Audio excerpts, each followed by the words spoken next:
Welcome back class 12. I hope you all had a good time with your family during the festivals, and now we are again back on macroeconomics unit 2, money and banking. This is the video number 2 of this unit, and we have already discussed what is money in the previous video. In nutshell, I would tell you anything which is generally acceptable as a medium of exchange, measure of value, store and transfer of value, and also used for credit transaction is money. Okay, this is the only thing given for this year in CBSE about money as a definition of money. Okay, there were many concepts which have now been deleted. So directly we come to money supply. The second topic under money is money supply, which is also the last topic. So you have only two topics under money: definition with a concise meaning, and then the concept of money supply. Now, what is money supply? Money supply refers to total volume of money held by public at a particular point of time in an economy. Now, if you see, I have underlined two things: money held by public and point of time. Now, you know, you have already given one unit test. You know what is point of time. Anything which is measured at a point of time is your stock concept. So money supply is basically a stock concept. Why? Because it is measured at a point, at a particular point of time. Now, the amount of money which is held by public is the money supply. Now, what is public here? Public basically is here the money consuming sector. Okay, here public refers to money consuming sector. Now, money consuming sector here means firms as well as we consumers. We are the ones who use money for our day-to-day transactions. So money consuming sector here refers to consumers as well as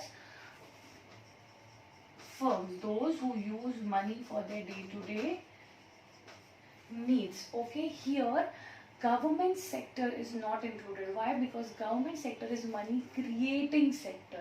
Okay, now when we say that it is money supply is anything which is held by public, what is public?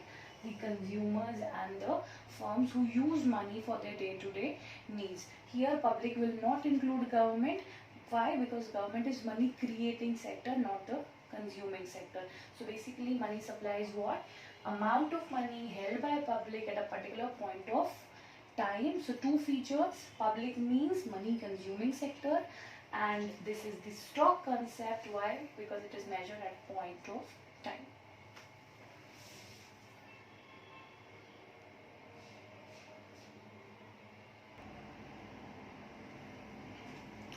Now, to measure the money supply held by public, we have four measurements, okay?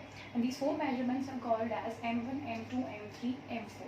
Okay, what do these measurements do? They measure the amount of money held by public at a particular point of time. So there are four ways through which you can measure the money supply, and each of these measures have different elements. Okay, first is M1. M1 is the first and the basic measure. Why it is called basic measure? Because here the items which are included, they are easily convertible into goods and services, or they are easily extended. This measure, which includes the elements of M1, are such which are easily convertible into any goods and services you want.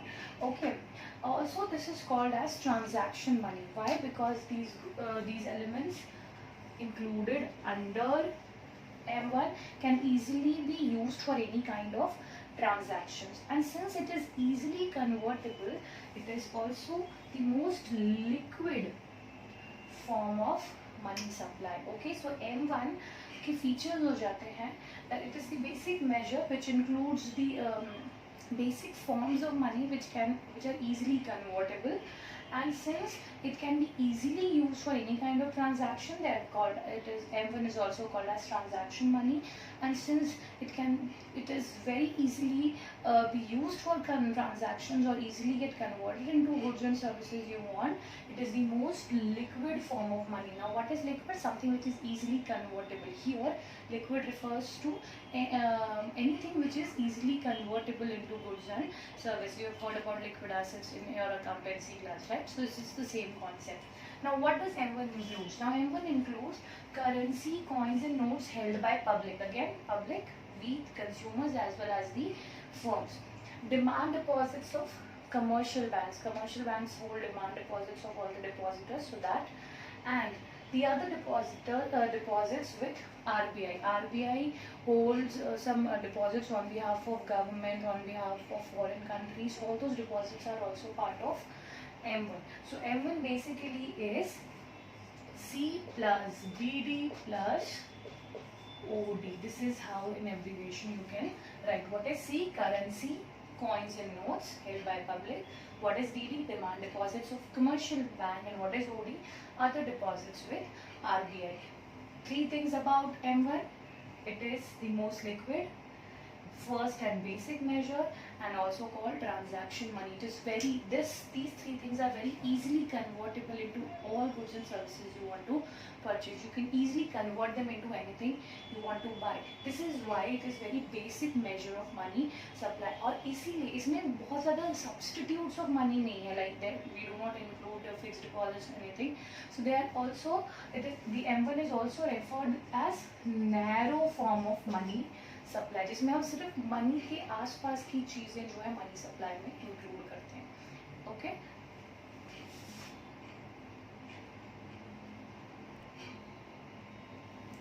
Now M2 is a broader concept than the first measure, which is M1.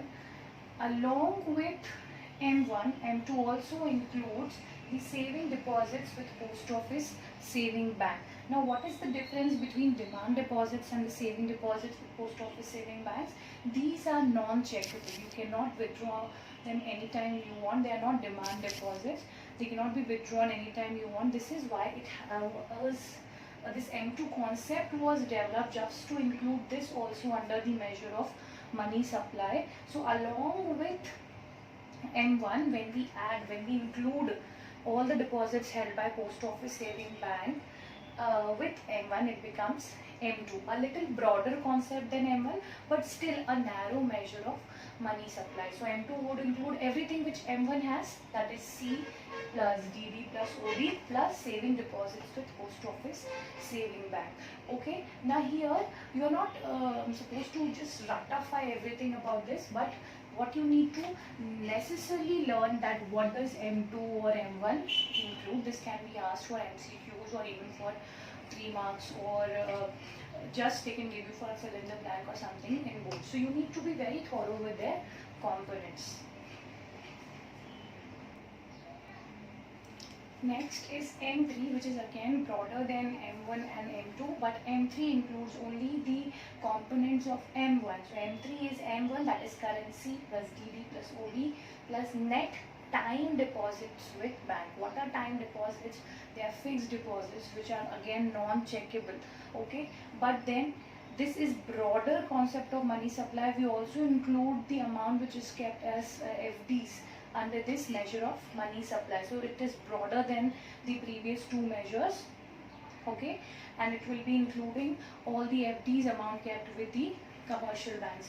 So M1 plus net time deposits with banks will be your M3, again a broader concept than the previous two.